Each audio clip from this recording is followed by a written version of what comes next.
Good afternoon. I'm Victoria Marshall with the latest news from the Washington Watch news desk. Jury deliberations are still ongoing in former President Donald Trump's New York criminal trial. Jurors are now in their second day of deliberation as they review witness testimony. Yesterday, they requested to hear portions of Trump's former lawyer Michael Cohen's testimony, as well as former publisher of the National Enquirer David Pecker's testimony.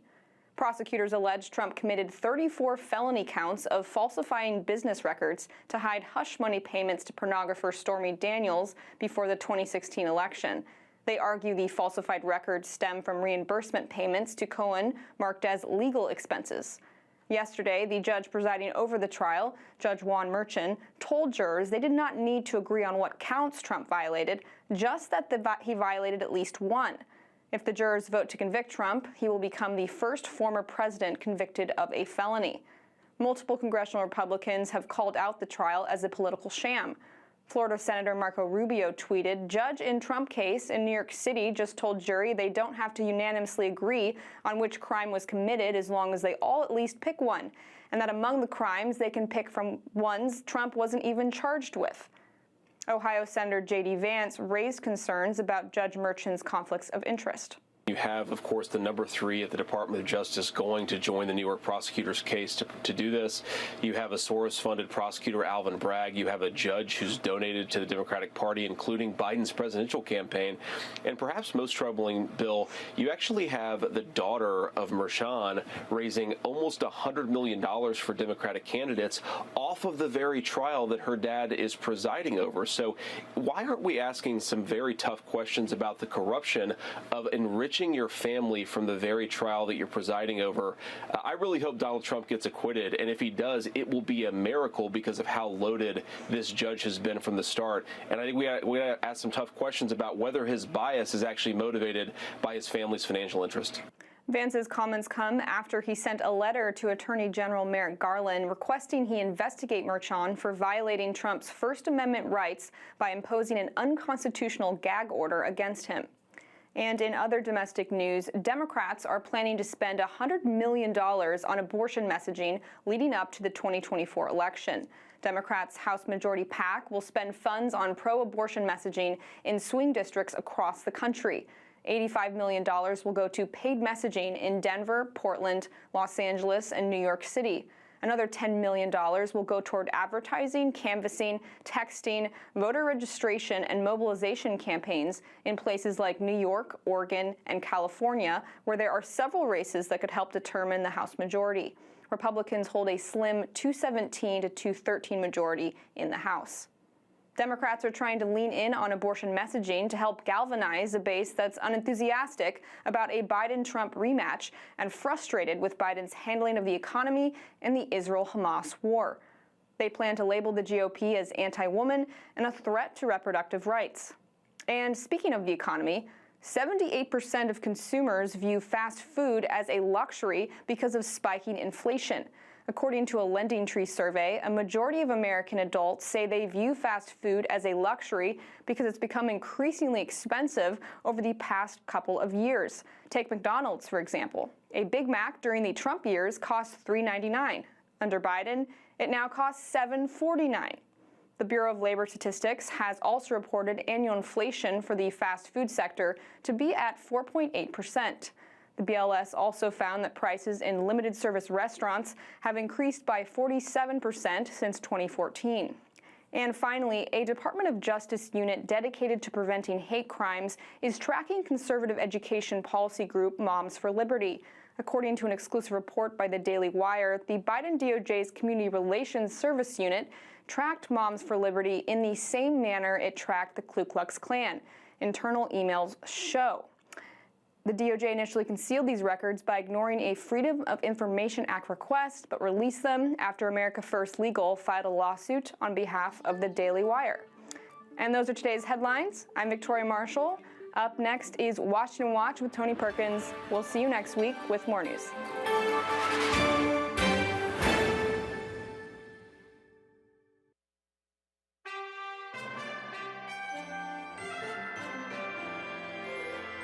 from the heart of our nation's capital, here's Family Research Council President Tony Perkins. Well, good afternoon and welcome to Washington Watch. Thanks for joining us as we take you beyond the headlines to hear directly from our nation's leaders and newsmakers in the pursuit of truth on the issues that matter most to you and your family. And we do it all from a biblical worldview. I'm your host, Tony Perkins, and Washington Watch starts now.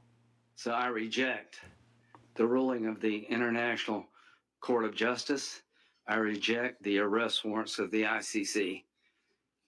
And I will do everything in my power to make sure the ICC is sanctioned by the Congress, because we're next.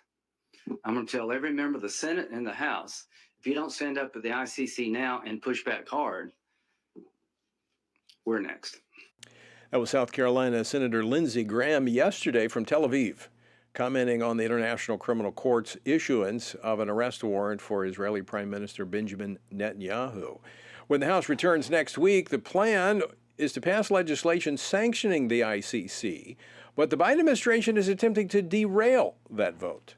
As it relates to legislation, as it relates to specific sanctioning, that particular question, this is not something that the administration is going to support. We do not believe is an effective or an appropriate path forward, appropriate tool to address what our concerns, the United States concerns, are on the ICC.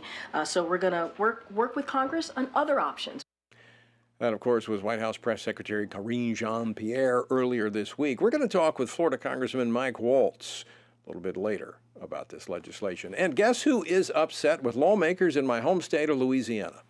The ACLU, Americans United for the Separation of Church and State, and the Southern Impoverished Law Center. All of them anti-Christian organizations. So why are they upset? I'm going to tell you when State Representative Dodie Horton joins me later. The WHO doesn't know when to stop. FRC's Travis Weber will join us from the 77th World Health Assembly in Geneva with an update on the World Health Organization's attempted global power grab. That's coming up later. And you want to know what is at stake in this election? Do you want to know what's at stake? Well, here's a clip from President Joe Biden campaigning in Philadelphia yesterday. Guess what? The next president, they're going to be able to appoint a couple justices, and I'll be if they're not going to. Look, if in fact we're able to change some of the justices when they retire and put in really progressive judges, like we've always had, tell me that won't change your life. A moment of truth, like we always have. Progressive judges who will legislate from the bench. That's what's just one of many things that are at stake in this coming election. Well, former Secretary of the Department of Housing and Urban Development, Dr. Ben Carson, will join me in studio. Also, I'll have information on how you can join us tonight for a live event at the Faith and Freedom Chapel in Baton Rouge when Dr. Carson joins us for a conversation. That's coming up on this edition of Washington Watch. Check out the website, TonyPerkins.com. Well, last night, the Israeli military announced it had taken tactical control of the corridor which runs along the border between Gaza and Egypt and serves as a crucial supply line for Hamas to rearm itself through cross-border smuggling. Well, as Israel continues to make progress, the Biden administration insists on providing minimal support for the Jewish state, slow-walking weapons, and then this week confirming it will not support sanctions on the International Criminal Court for its overreach by seeking arrest warrants for Israeli leaders. So what message does this send to the international community? Joining me now to discuss this is Congressman Mike Waltz. He serves on the House Permanent Select Committee on Intelligence and the House Foreign Affairs Committee. He represents the 6th Congressional District of Florida, and he is a retired colonel from the United States Army. Congressman Waltz, welcome back to Washington Watch. Hey, thanks, Tony. Always a blessing to be with you. Well, it's good to see you. And I know the Congress has been out this week for Memorial Day, but the White House still making news, announcing this week that it will oppose a sanctions bill against the International Criminal Courts that is teed up to be moved next week when Congress returns. Your reaction? Well, a couple of things that I would just add to your lead in there, Tony. One, Secretary of State, Biden's Secretary of State, Antony Blinken, initially reacted to the indictments from the criminal court on a duly and freely elected prime minister and minister of defense in Israel.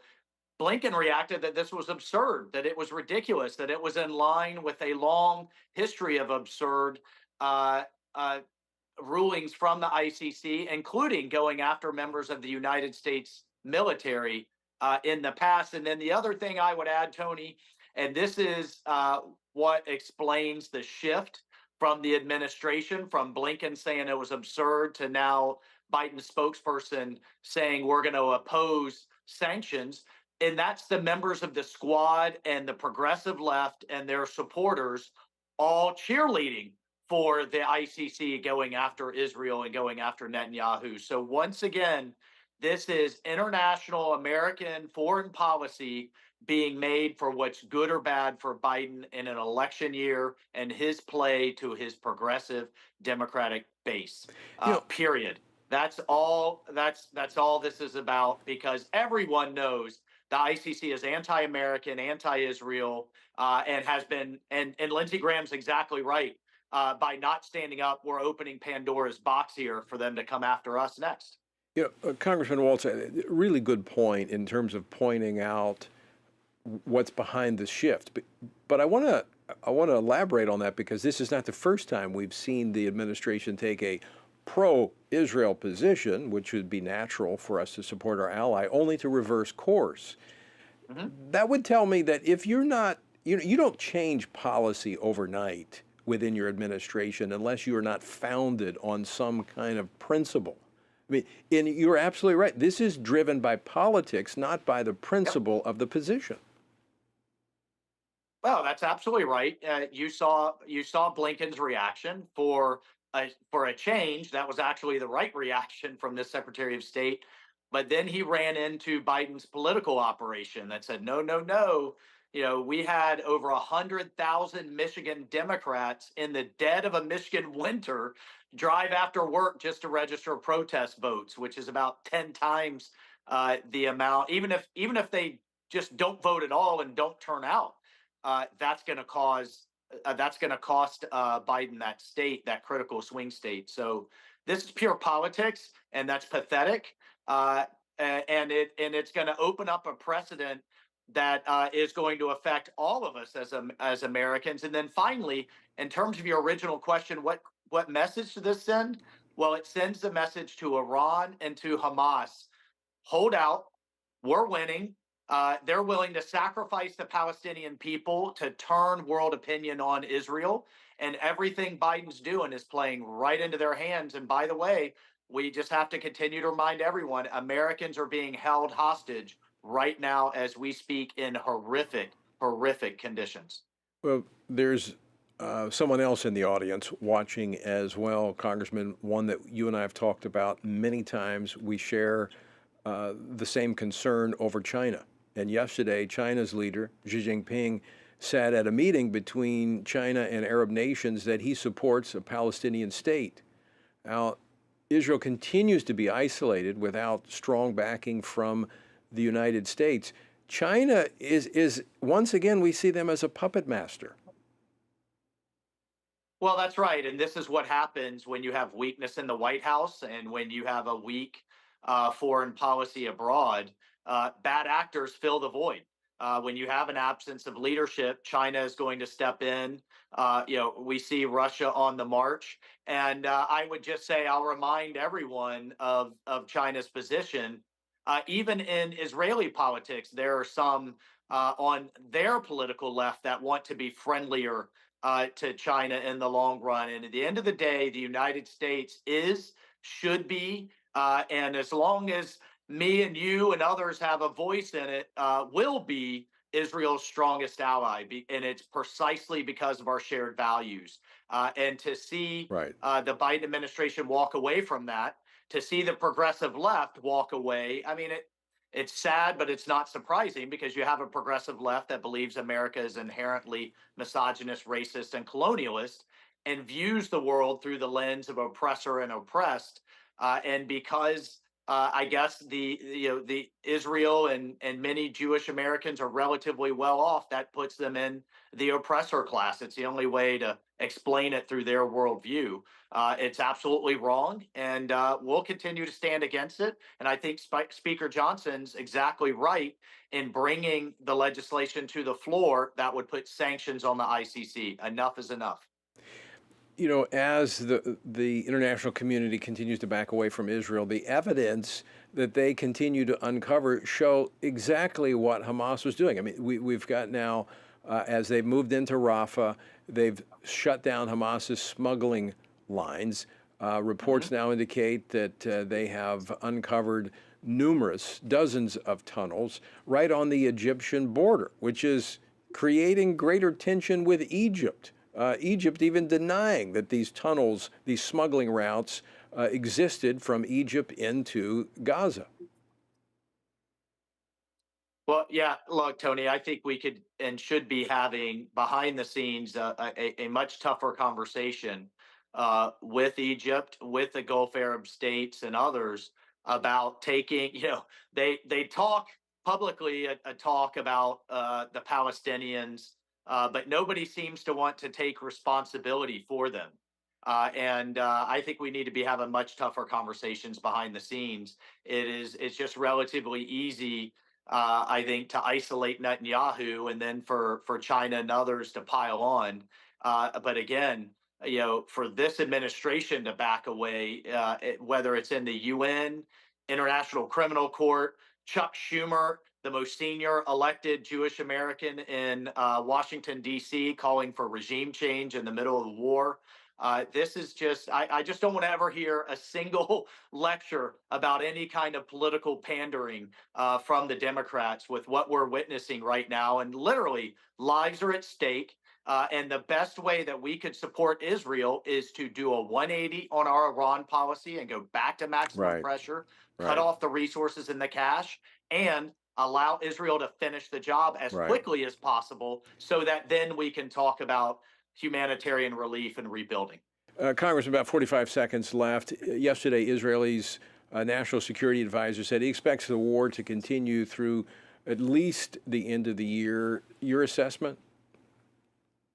Yeah, I think so. This is the toughest form of warfare. As you said, Tony, I'm a Green Beret by background, and this densely packed urban warfare with miles and miles of tunnels that they've reinforced and built over time, and they're hiding 30,000 plus fighters amongst 3 million civilians.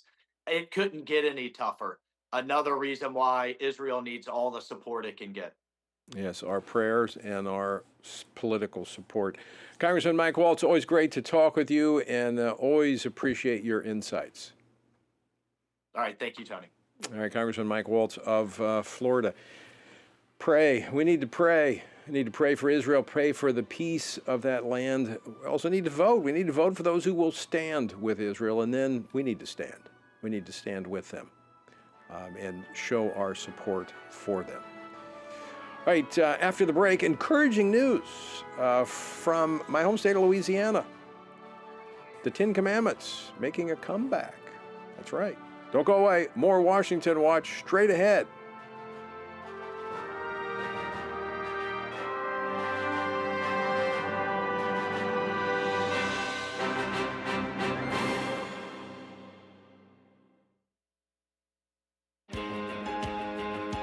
Download the new Stand Firm app for Apple and Android phones today and join a wonderful community of fellow believers.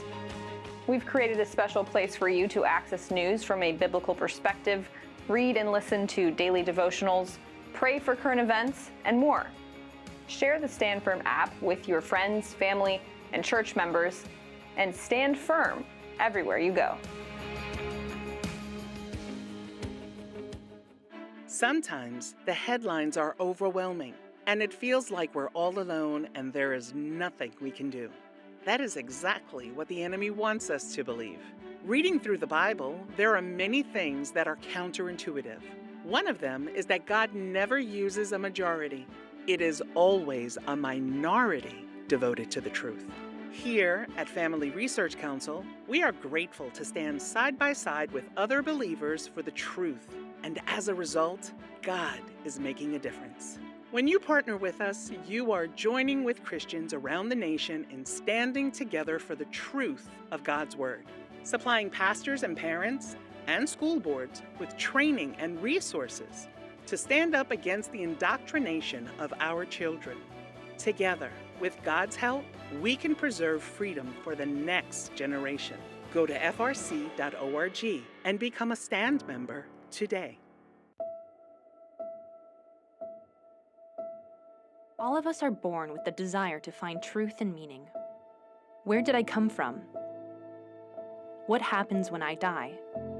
While our answers to these questions may divide us, we are united in our need for the freedom to answer life's biggest questions and make life's biggest decisions for ourselves. That's why religious freedom matters for everyone. Religious freedom matters because the powerful have long wanted to control those who are less powerful.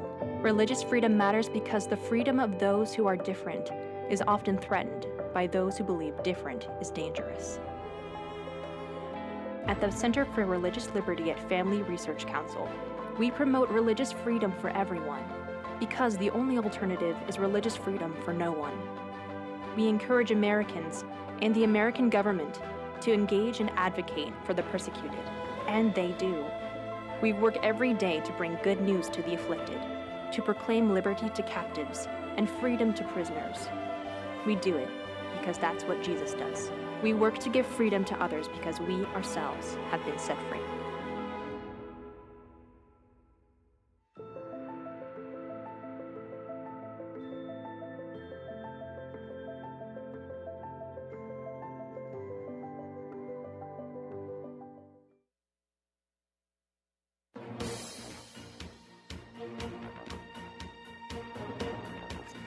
Welcome back to Washington Watch. Good to have you with us. It's good to be back in the chair. I was up in North Dakota, 50th state. Now, I've now been to all 50 states, and I believe I've spoken in all 50 states. Now, I was up there for the North Dakota Family Policy Alliance for their banquet. Great group, and a lot of listeners up there, actually, as well.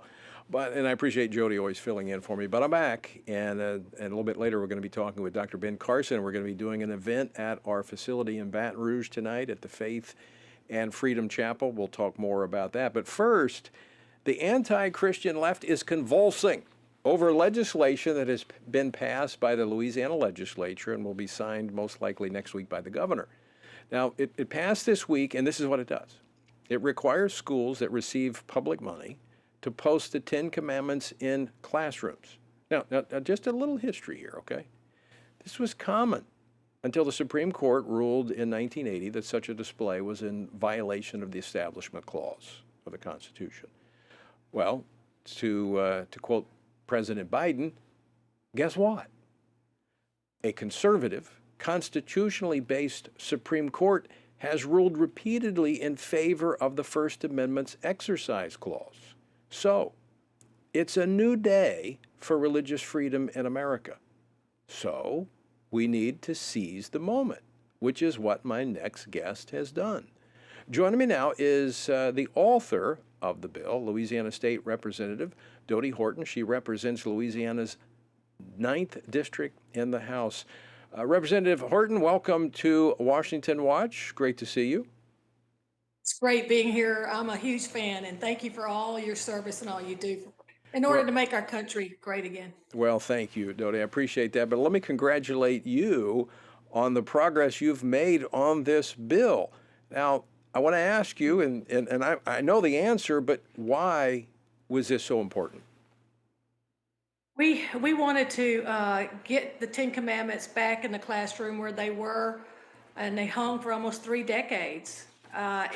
We want our children to see what God's standard for our moral conduct is. We're not asking the teachers to teach it, but we want our children to be able to see, one, that there is a God and that he does have a moral standard in which they need to conduct themselves by. Well, it's interesting. You say you're not going to teach it, and we've got all of the leftist groups here going crazy the Southern Impoverished Law Center, all these anti-Christian organizations. But in Utah, in March of this year, they actually passed a law to teach the Ten Commandments because it's fundamental to American history. And if you actually go back to George Washington's farewell address to the nation, he says that, there's these two suppositions that morality and religion, those two things are what we base our political prosperity upon. And he says, don't think you can have one without the other. And when we look at what's happening in our schools, we look at what is happening in our culture, and we wring our hands, and policymakers try to figure out what they're going to do to correct, the lawlessness. It's pretty simple. Go back to the Ten Commandments and teach them that there is truth, and we're accountable to it. I agree, absolutely do, and I'm proud of Utah, and I look forward to that being our next step. And we just, we wanted to make sure we got them back in the classroom, and I'm thankful for our Republican supermajority in both houses and having a governor now that supports these type of issues. I'm thrilled that our students will once again be able to see the Ten Commandments in their classrooms. I look forward to the day of hanging the first one of my public schools at home.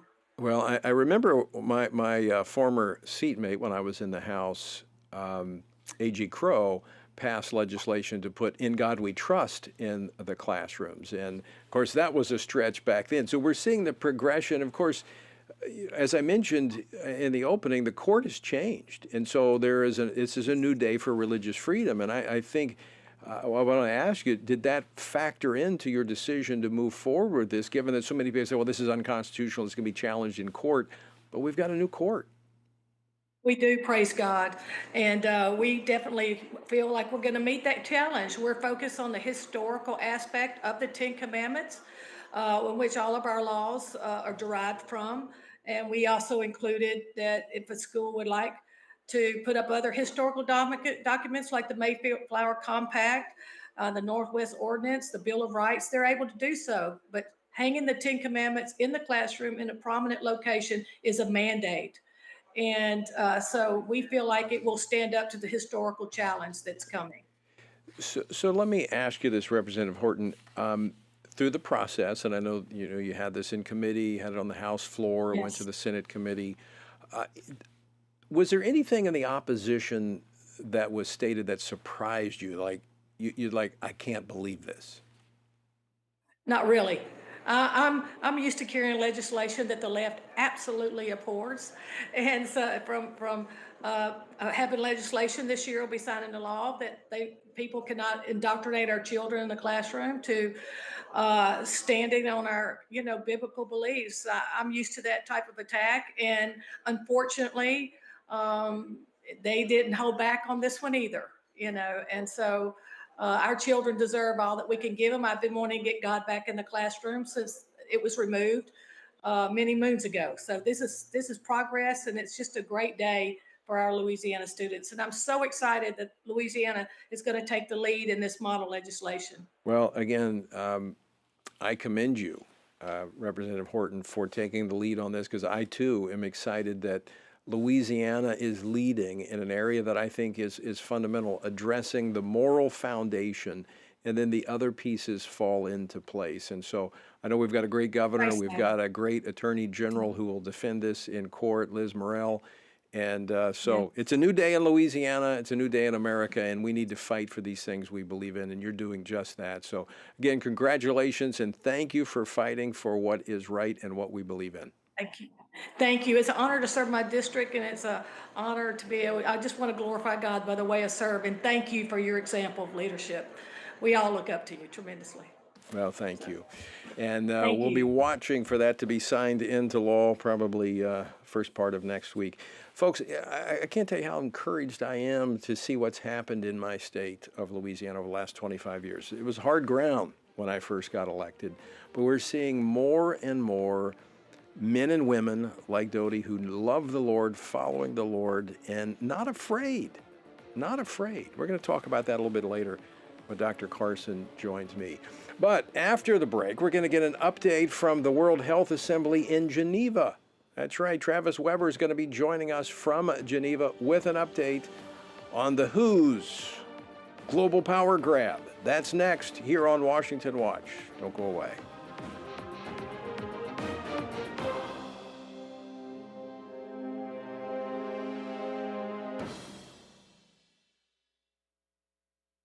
Everything we do begins as an idea.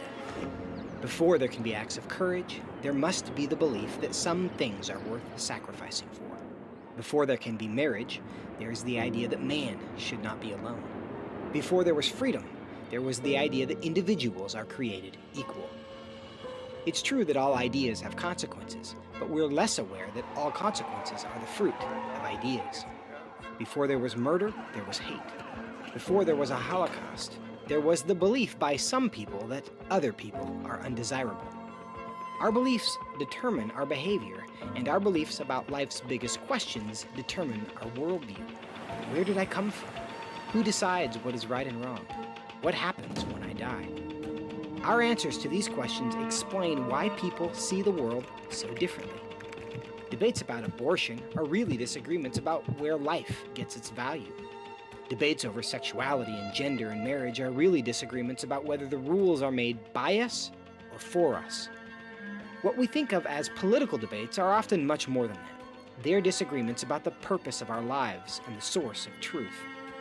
As Christians, our goal must be to think biblically about everything.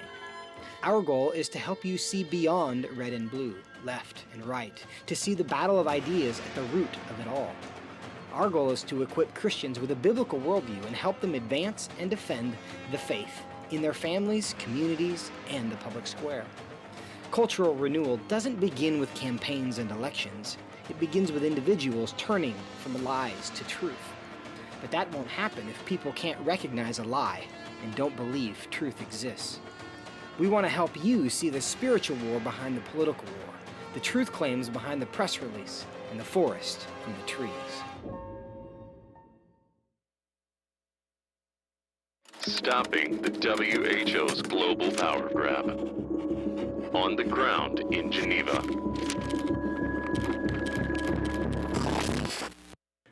All right, as the 77th World Health Assembly continues in Geneva, there appears to be a shift in focus to amending the International Health Regulations, the IHR, while letting the pandemic agreement simmer for now.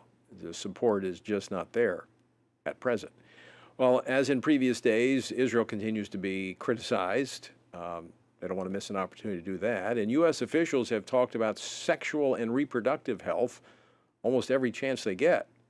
So, before I bring in our own Travis Weber, who is there on the ground in Geneva, I want to give you this keyword to text. Text WHO to 67742 to keep up on what is happening in Geneva with the World Health Organization and their global power grab. Again, that's WHO to 67742. Well, joining me now from Geneva to discuss this is Washington Stand Policy Editor Travis Weber, who also serves as Vice President for Policy and Government Affairs here at the Family Research Council.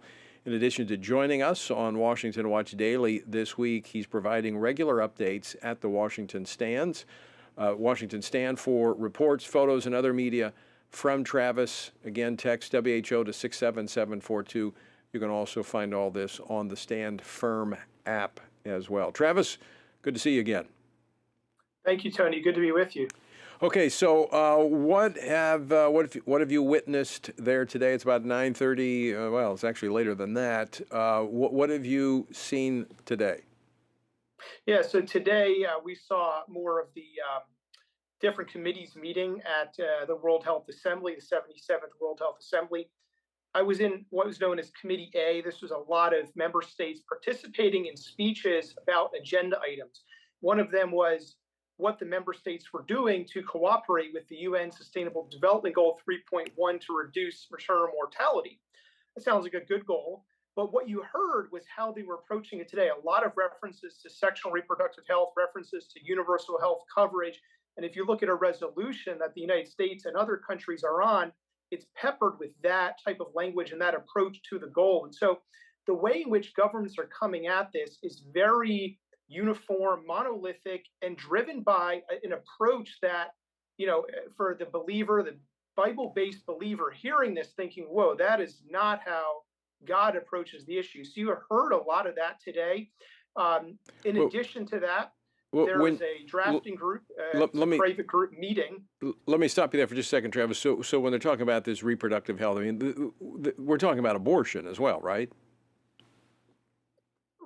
Right. It's abortion and sexual ideologies, the transgender related provision of services that drive an approach that says that is part of healthcare, and that's really what we're looking at here.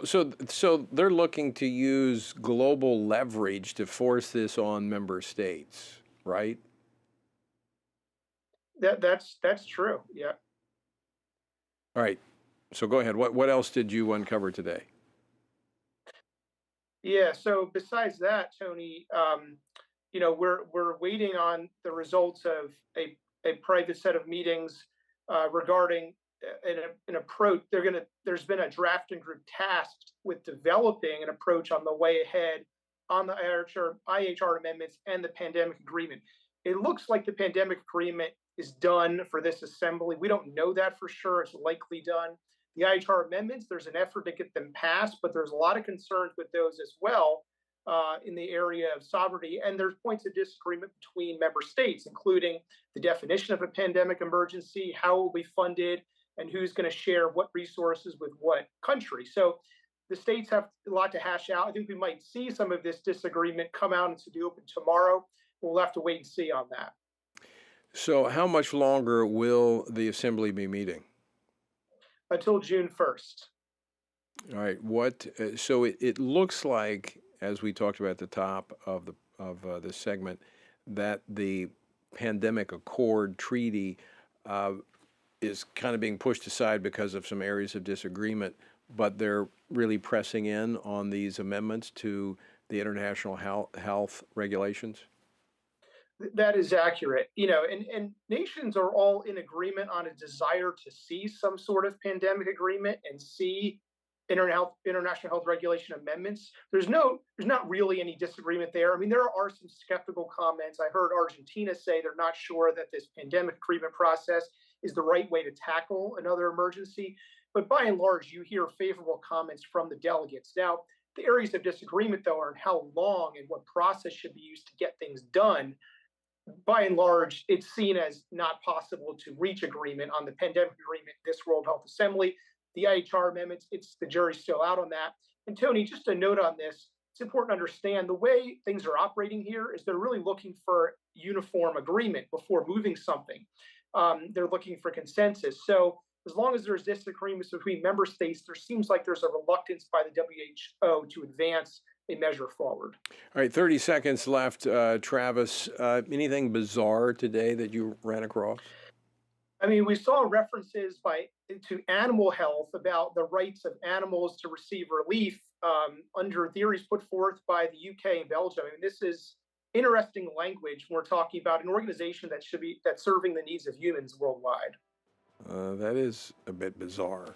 I wonder what they mean. Of course, One Health is a part of the pandemic accord, which views everything the same, which obviously is totally counter to Scripture, as man is the one created in the image of God. Travis Weber, always great to see you. Stay safe, and we'll get an update tomorrow. Thank you. All right, folks, don't go away. On the other side of the break, Dr. Ben Carson joins me here in studios. We talk about his new book, and also he'll be joining me tonight for a conversation at our Faith and Freedom Chapel in Baton Rouge. We're going to talk about that next here on Washington Watch. Don't go away. More straight ahead. America was a bright light until the culture gave into darkness. But we won't. We're in a battle for the soul of our nation, between right and wrong, between truth and lies. At a time when the mainstream media is blocking Americans from truth, millions are searching for a source of trustworthy news that shines a light in the darkness. At this time of great need, FRC is lighting the way forward. For 40 years, Family Research Council and its partners have stood together to advance and defend biblical truth in government and culture. Between our flagship broadcast program, Washington Watch with Tony Perkins, to our news outlet, The Washington Stand, FRC is providing believers across the country with news they can trust from a biblical worldview. When you stand with FRC, you help light the way forward for America and the next generation. Go to frc.org/give. Jesus said in John 15, "These things I've spoken to you, that my joy may remain in you, and that your joy may be full." In 2024, in these divided and uncertain times, how can this be possible? By abiding in Him through His Word. At Family Research Council, we want to help you do that, which is the reason for the Stand on the Word Bible reading plan.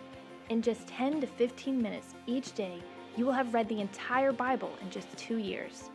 But more importantly, you will be abiding in Him daily.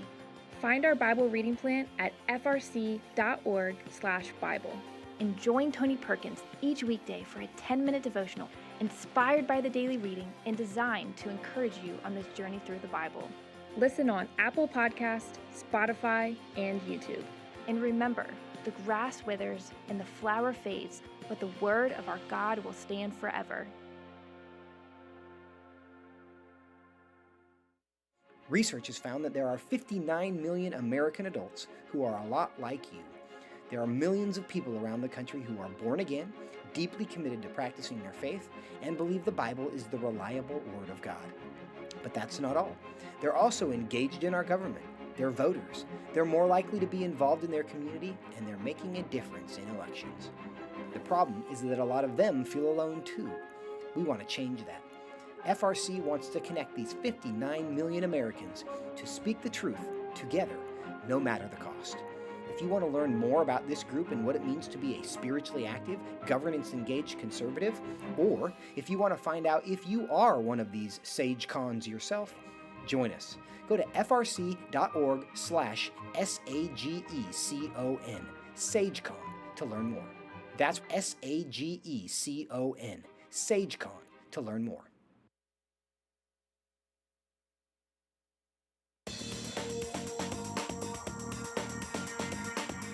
Welcome back to Washington Watch. I'm your host, Tony Perkins. Good to be back in the chair. I appreciate Jody Heiss once again filling in for me while I was out.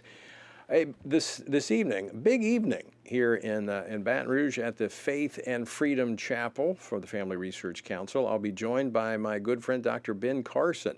We'll be having a conversation. You know, with the world turning against Israel, the upcoming elections, and the attacks on faith continuing daily, our country stands at a crossroads, and some Christians, frankly, feel discouraged. They want to pack up and leave. But there is hope rooted in Scripture that we can restore our country to the biblical values, the biblical foundation that our nation was built upon. Well, joining me now to discuss this and much more, Dr. Ben Carson. He is the former Secretary of Housing and Urban Development, a 2016 Republican presidential candidate, and a pioneering former director of pediatric neurosurgery at Johns Hopkins. He is now the founder and chairman of the American Cornerstone Institute, and also the author of a new book that I'm going to tell you about in just a moment. Dr. Carson, welcome back to Washington Watch. Great to have you in the studio. It's always good to be with you, especially in person. It is. It is. I always like that. It's much better. I like Zoom. Zoom is helpful, but in person is even better. No question about it. So let's talk about, first, the new book you have coming up, America's Perilous Fight. And it is overcoming our culture's war on the American family. You and your wife, Candy, wrote the book. Tell us why. Well, our country was born in the crucible of war. We didn't gain all of our freedoms because somebody gave them to us. We fought for them. And we're in a situation now where we have to know that we're in a battle for the soul of our nation. You know, Benjamin Franklin, when he came out of that Constitution Hall in 1787, he was asked, "Sir, what do we have here, a monarchy or a republic?" He said, "A republic, if you can keep it." And, you know, we're getting pretty close to losing it now. You know, our founders worked very hard to make sure that this was a country that was of, by, and for the people.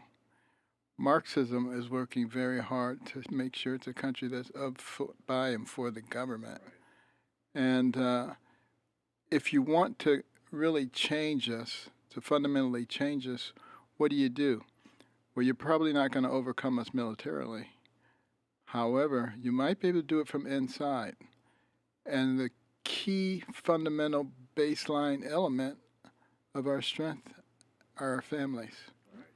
And if you can destroy that inner working strength of the fabric of our foundation, then you can destroy the country. And you look at all the things that are happening, and you look at the advantages that children have who are raised in a traditional nuclear family with father and mother. That's called privilege. Right? I mean, that's what the left calls it. If you grow up in a family where your dad stays with your family, married to your mom, somehow today that's considered to be privileged. Right. And it's blessed, but I wouldn't necessarily call it, it's the way it should be. It's the way it should be. It's the foundation that God established for us. And interestingly enough, both the liberal and the conservative think tanks and research organizations all show the same thing, and that is children who are raised in those families 4 times less likely to live in poverty, 7 times less likely to have teenage pregnancy, much better academic performance. And those pathologies have only been trending in the wrong direction. Right. I mean, when I authored the nation's first covenant marriage law here in Louisiana back in 1997, I used those same statistics, but they were not as bad as they are today. And the covenant marriage law was designed to strengthen marriage, prepare young people for marriage so that they would stay married and their kids would have the benefit of an intact home. Right. Because the numbers show, they don't lie. Well, the whole concept of the have and to whole and to death do us part has changed as to have and whole until you get irritated with each other. Right. And, you know, the fact of the matter is you take 2 people from different environments, there's going to be friction. There's going to be friction. But you got to work through it. I always say it's like rubbing 2 pieces of sandpaper together. But if you keep rubbing them, they get smooth. They get smooth, that's right. So it's not only the family that we see the left coming after, but it is faith, the Christian faith in particular, because Marxism has shown us historically that in order for the government to dominate, it has to take out these other institutions, which is the family, which is the church, and even self-government, so that people become more reliant upon government. That is absolutely their key premise, get rid of God. Communism, obviously, big component of that there too. And, you know, what we talk about in the book is how that has declined. You go back to 1972, 90% of the population identified as Christians. Right. 50 years later, 63%. Well, and that goes back to our schools, in part. Right. Because the year before I was born, prayer was taken out, or Bible was taken out of our schools. The next year, prayer was taken out of our schools. And so, I mean, that has been the one common, really, denominator, if you will, of our society has been our public education system. Exactly. And we've kicked God out of there. We've taken the 10 Commandments out in the 1980s. And in fact, early in the program, I talked about how here in Louisiana, they're putting them back in. Are they? They are. So some good things are happening as believers like yourself, myself, as we step into the arena and not criticize and commentate on the chaos, but we actually solve problems. Well, that's so encouraging to hear that that's happening, because what I found when I was running for president is that most of the people actually had common sense and they had some values. What they didn't have was courage. Yeah. They didn't step up and So true. advocate for what they believed in. So true. And if we don't do that this time around, I'm afraid it may be too late. Yeah. I want to play a clip, speaking of that, I want to play a clip. This is from yesterday. You mentioned something a moment ago, and I don't think I have this clip accessible right now, but you used a phrase that President Joe Biden uses frequently, that we are in a battle for the soul of our nation. And, you know, I don't agree with him on anything, hardly, but that I do agree with. Right. And I found something I actually agree with his wife about. She was on The View yesterday, and she said this. Play clip number 8. those polls are going to turn. I'm confident of it, because as time goes on and as people start to focus a little bit more about what's at stake and start to become educated on the issues and the differences between the two men, I believe that Americans are going to choose good over evil. Well, this is a choice between good No and question evil. about it. So she got that part right on the Out of View program. Well, think about it. There's one side that wants to save lives. There's another side that says you can take a baby. And I've operated on babies that were 25, 26, 27, 28 weeks gestation. And you have to give them anesthesia. Right. They can feel everything. You have a side that says don't give them any anesthesia and rip them to pieces while they're still alive. Now, I wonder which side that is. Is that good or the evil? And by the way, that's all the way up till birth. Yes, right up to birth. I don't even understand how anybody can countenance that. Right. And the law doesn't really, because if you're accused of murdering a pregnant woman, you get 2 counts of murder. Right. Right. You're right. There's no consistency in that, Dr. Right. Carson, as we've moved away from truth as the foundation for our judicial system, which we're seeing this two-tiered system of justice emerging in our country. But I want to go back to the choices between good and evil, because I do believe that this fall's election is going to be between good and evil. Now, I'm not going to say that necessarily in terms of the people and personalities, but the parties have 2 very clear contrasting visions of the world. As you just pointed out, Democrats in their party platform talk about the abortion until birth at taxpayer funds. Republicans, on the other hand, understand that a child in the womb needs to be protected. But there's much more beyond that. I mean, we're debating now whether or not children, minors, can have sex change surgeries. And, you know, the human brain does not fully develop until the mid to late 20s. Right. Some people it never fully develops, but I mean, it's quite I'm not going to say what political party they're in, but yes, that's happening. But if that's the case, you're asking 9, 10, 11, 12, 13-year-old people who have non-developed brains to make life-changing decisions that will affect them. They cannot be. They cannot change back, and many of these things are irreversible in terms of the surgeries and the medications. And some of it is done without the knowledge of the parents. So we won't let children get tattoos in most states. We won't let them drive until a certain age, all because of the maturity issue. We won't let them join the military until a certain age. Right. So many restrictions, but yet we will let them cut off healthy body parts? It really is absurd. Makes no sense at all. And they always like to say, well, we're following the science. The science says if you have 2 X chromosomes, you're female. And if you have an X and a Y, you're a male. It's a binary choice. That's the way God made us. And to say that you can just by your emotional state change that is completely non-scientific. Right.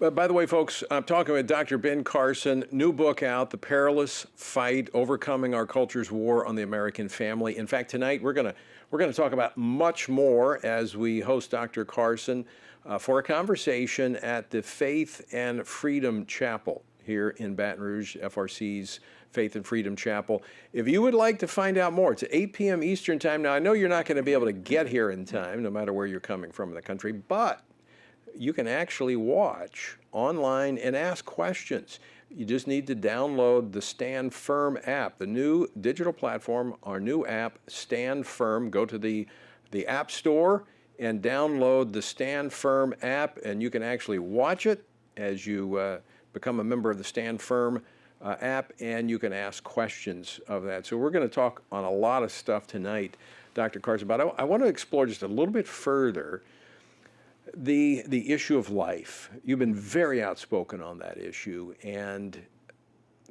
since Dobbs 2 years ago, we've seen overturned Roe, I think corrected the case, Maybe the nation wasn't ready for it. Certainly the political class was not, Right. because many of them have run from that issue. But this is something we should embrace and continue to build a culture of life. Absolutely, we should. And we shouldn't fight amongst ourselves. You know, there are some people who say conception, some say 6 weeks, some say 15 weeks. We're all under the same umbrella of believing that life is important, that we should protect it. And we should keep fighting it at every level until we have a society that respects life. It's building a consensus. I mean, you've watched this develop. I watched it develop. I was a part of that in terms of educating the public. Technology, science brought the American public to a greater understanding of the humanity of the unborn child. And so we saw the country move in this direction. There's no reason to run from what the court did. The court put it back into the hands of policymakers. We've got to continue to do the work in the pro-life movement, but we also have to do the work legislatively as well. Well, also, let's just be logical about this.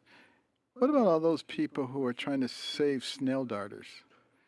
Now, a snail darter is considerably less complex than a fetus, even at a few weeks.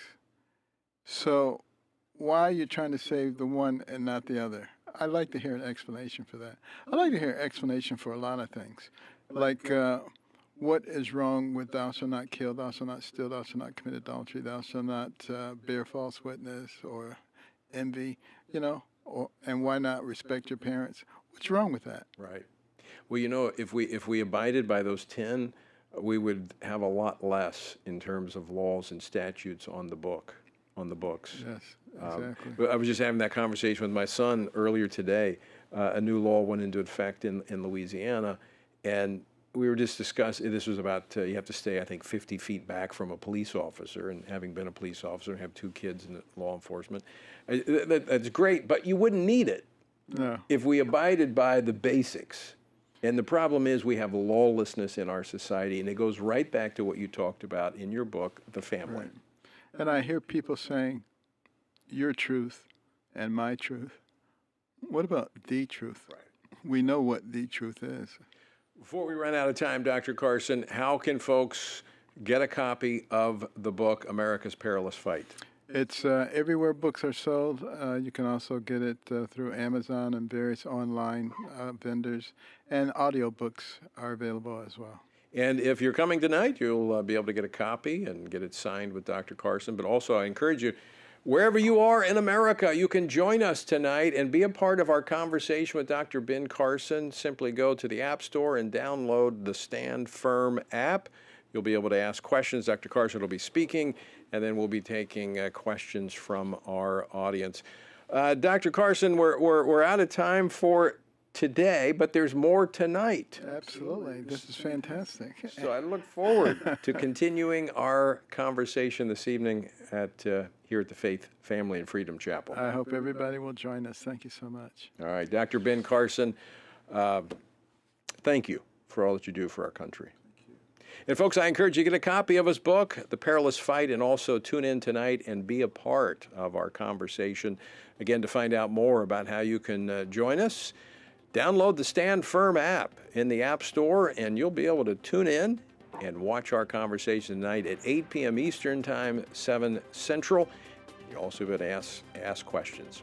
Until next time, I leave you with the words of the Apostle Paul, who says, when you've done everything you can do, when you've prayed, when you've prepared, and when you've taken your stand, by all means, keep standing. Washington Watch with Tony Perkins is brought to you by Family Research Council and is entirely listener-supported. Portions of the show discussing candidates are brought to you by Family Research Council Action. For more information on anything you've heard today, or to find out how you can partner with us in our ongoing efforts to promote faith, family, and freedom, visit TonyPerkins.com. Also, to leave a comment about Washington Watch, call our watch line at 1-866-372-7234. That's 1-866-372-7234.